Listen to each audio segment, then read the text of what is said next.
Здравствуйте, уважаемые ученики!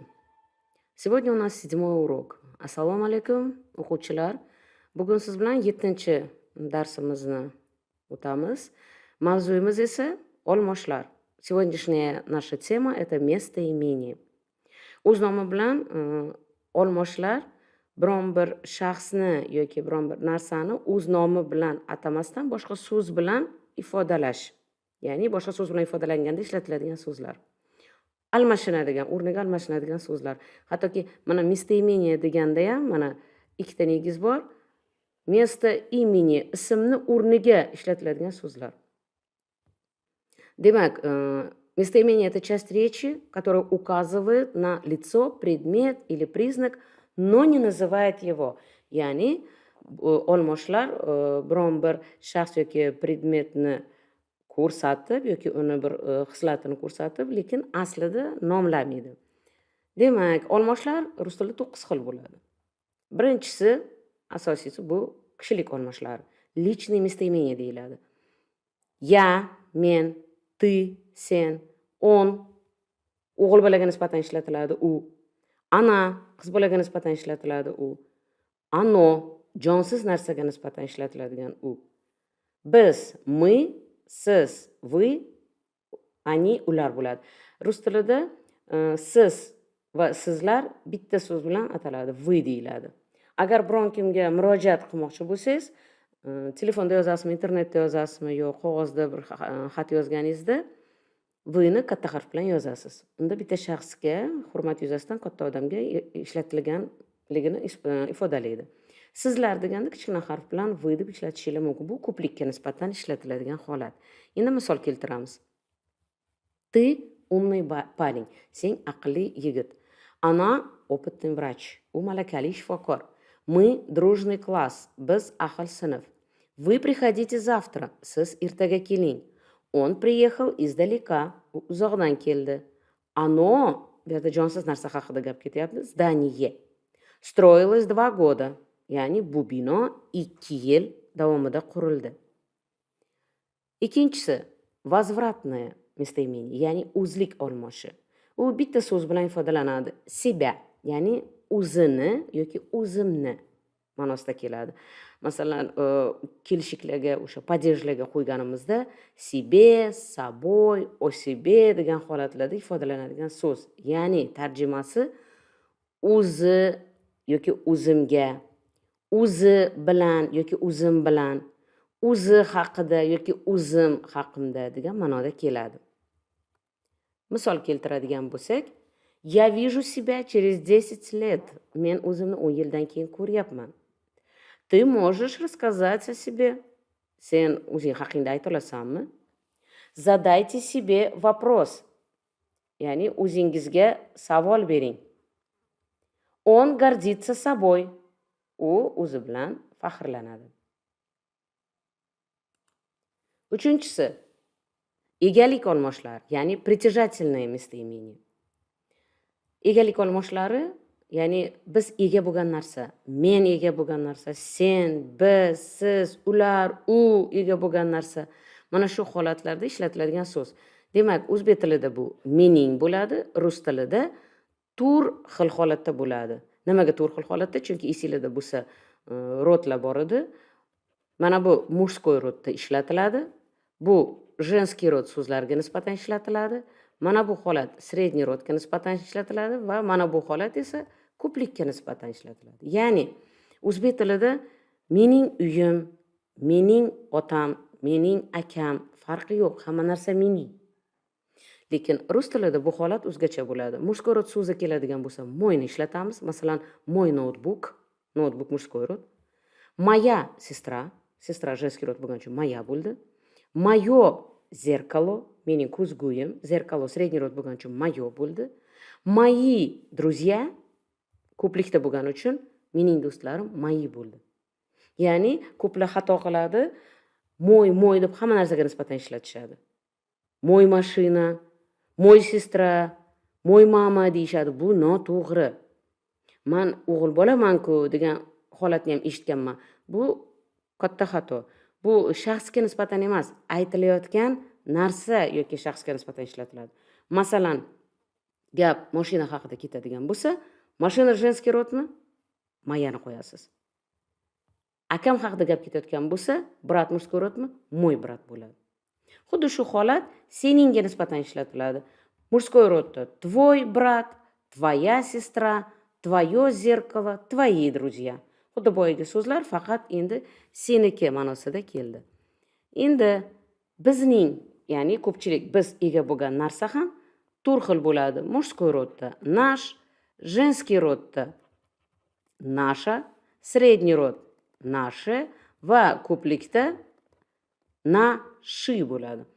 Shdan keyin uy eshitilganda bo'ladi, lekin aslida esinglarda bo'lsa 7 ta harf bor edi, rus tilining oltin qoidasi. 7 ta harfga sh ham kiradi. Mana shu 7 ta harfdan keyin uy yozilmaydi, eshitilsa ham i yoziladi. Demak, наш дом, наша семья, наше здоровье, наши друзья. Sizning, siz ega bo'lgan narsa yoki ko'plikda sizlarning degan ma'noda ham kelishi mumkin. Ega bo'lgan narsa. Ваш дом, ваша семья, ваше здоровье, ваши друзья. Endi o'zbek tilida o'g'il bola yoki qiz bola biron narsaga ega bo'lsa, u deyilaveradi. Masalan, qiz bola haqida gap ketsa, uning ota-onasi, uning bilimi, uning xulqi deb gapiraveramiz. Rus tilida mana shu uning to'rt xil bo'ladi, har doimgidek мужской, женский, средний rod va ko'plikda, lekin yozilishi hammasiga bir xil bo'laveradi. Bu yerda o'zgarish bo'lmaydi. Ya'ni мужской rodda ham, mana shu женский rodda ham средний rod bo'ladimi yoki ko'plik bo'ladimi? Farqi yo'q. Oldingilari to'rt xil bo'lingan bo'lsa, bunisida bo'linmaydi. Hammasiga его ishlatilaveradi. Xuddi o'zbek tiliga o'xshab. Uning uyi, uning ota-onasi, uning aka-ukalari, uning sog'lig'i va hokazo. Qiz bolaga nisbatan ishlatilganda esa ее bo'ladi. Bunda ham rod tanlanmaydi. Umuman tanlanmaydi. Hammasida ее. Ее mama, ее отец, ее здоровье, ее друзья bo'lib ketaveradi. Ularning,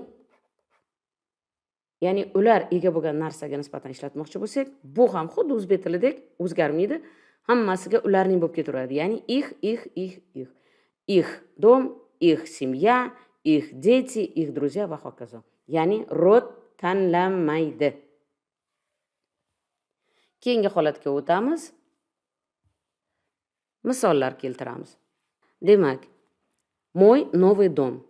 Dom мужской rod so'zi bo'lgani uchun sifati ham, olmosh ham мужской rodda turibdi. Моя красная сумка. Сумка женского рода, поэтому моя красная, ya'ni sifat ham женский rodda turibdi. Мое дорогое пальто. Пальто средний rod so'zi bo'lgani uchun sifati ham, olmosh ham средний rodda turibdi. Мое дорогое пальто. Мои преданные друзья. Mening vafodor do'stlarim. Друзья ko'plik bo'lgani uchun sifat ham, olmosh ham ko'plikda turibdi. Твой китайский телефон, sening Xitoy telefoning, мужской rod so'zi. Keyingisi, твоя новая Captiva, Captiva женский rod so'zi. Твое пожелание, sening tilaging, твои замшевые туфли, наш большой дом, наша старшая тетя. Menimcha bu so'zlarni tarjima qilishni ham hojati yo'q. Men juda oson misollarni keltirdim. Keyingi holat наше здоровье, наши скандальные соседи, ya'ni bizning janjalkash qo'shnilarimiz, ваш маленький пес, sizning kichkina kuchugingiz, ваша конкуренция, mana e'tibor qilinglar, hammasi qaysi rodda turgan bo'lsa, sifat ham, olmosh ham o'sha rodda turibdi. Ваше золотое кольцо, sizning tilla uzugingiz. Keyingi misolimiz, ваши учителя, его младший брат, его родная сестра, его поздравления, его близкие друзья. Qiz bola ega bo'lgan narsa bilan misol keltiramiz. Ее новый костюм, ее прекрасная мама, ее умная подруга, ее кожаные туфли. E'tiboringlarni qaratishinglarni xohlayman. Qaranglar. Костюм мужской rod, мама женский rod, подруга женский rod so'zi, tuфли ko'plik. Hammasi har xil rodda, lekin qiz bola ega bo'lgan narsa hech qayerda olmoshi o'zgarmagan, hammasida ее. Boyagi meniki, seniki, bizniki, siznikiga o'xshab tur xil emas. Va ko'plikda ular ega bo'lgan narsa ham xuddi shu ahvol. Их автомобиль, их песня, их уважение, их старые соседи. Hammasida ularning avtoulovi, ularning nafaqasi, ularning hurmati, ularning eski qo'shnilari. Demak, 4-tur olmoshlar, so'roq olmoshlari vопросительные deyiladi. Кто, kim, nima, что, какой, qanaqangi, bu sifatni savoliga ham kiradi. Har xil rodda, har xilcha ifodalanadi. Какой дом, какая тема, какое занятие, какие упражнения. Ya'ni so'zga qarab, qanaqa degan savol ham qarang mana o'zgaradi. Bu so'roq olmoshlariga kiradi. Чей, kimniki yoki kimning adabiy tilda. Чей, чья, чьё, чьи. Мужской rodda чей дом, kimning uyi. Чья сумка, kimning sumkasi. Чьё пальто, чьи сапоги. Который, qay biriki degan ma'noda keladi. Которая, которое, которые. Сколько. So'roq olib ketibdi. Где, куда, откуда, когда kabi savollar hammasi so'roq olmoshlariga kiradi. Ya'ni mana shu morfologiya turkumidagi so'z turkumlari savollari, otni savoli bo'ladimi, kim nima, sifatni savoli bo'ladimi, qanaqa, kimniki, yoki sonni sanog'i bo'ladimi, ravishlarnikimi, bularni hammasini o'sha savoli so'roq olmoshlari hisoblanadi. Bu olmoshlar rod shaxsga ega emas. Ya'ni hammasi emas. Mana bularni aytmoqchiman. Сколько, где, куда, откуда, когда. Shaxsga ular ega emas, lekin ma'nolari rodga ega. Ba'zilari kelishishlarda o'zgaradi. Ya'ni o'sha ba'zilari esa mana bu чей, какой, кто, что ular o'zgaradi. Misol keltiramiz. Кто тебе звонил? Senga kim qo'ng'iroq qildi? Что здесь происходит? Bu yerda nimalar bo'lyapti? Который час? Soat nechi? Какие духи ты купила? Qanday atir sotib olding? Когда он прилетает? U qachon uchib kelyapti? Где находится аптека? Dorixona qayerda joylashgan? Откуда она взяла деньги? U pullarni qayerdan oldi? Сколько вашему отцу лет? Otangizning yoshi nechida? Keyingisi aloqador olmoshlar, ya'ni относительные deyiladi. So'roq olmoshlari bilan bir xil bo'ladi, ammo so'roq tariqasida emas, murakkab gaplarda bog'lovchi so'z bo'lib ishtirok etadi. Boyagi so'roq olmoshlari oxirida so'roq turgan bo'lsa, so'roq belgisi, bu so'zlar so'roq sifatida emas, gapda bog'lovchi so'z bo'lib ifodalanadi. Masalan, я знаю, где спрятаны деньги. Boya so'raganidek, pulni qayerdan oldi? Где она взяла деньги? Где unda so'roq bo'lib turadi. Bu yerda esa pullarni qayerdan olganini men bilaman. Bu yerda qayerdan? So'roq sifatida emas, bog'lovchi sifatida ishlatiladi. Мы не видели того, кто приходил. Biz kelgan odamni ko'rganimiz yo'q. Кто приходил savoliga javob berish mumkin. Они не привезли то, что я просил. Ular men aytgan narsani olib kelishmadi. Он знает, сколько это стоит. U biladi bu qancha turishini. Demak, bu bugungi mavzu olmoshlarning birinchi 5 turi. Yana bir bor takrorlaymiz. Demak, egalik olmoshlari, kishilik olmoshlari, o'zlik olmoshlari, so'roq olmoshlari va aloqador olmoshlar. Keyingi mavzuyimizda olmoshlar mavzusini qolgan 4 ta turini o'rganamiz. E'tiboringiz uchun rahmat. Xayr. До свидания. До следующей встречи.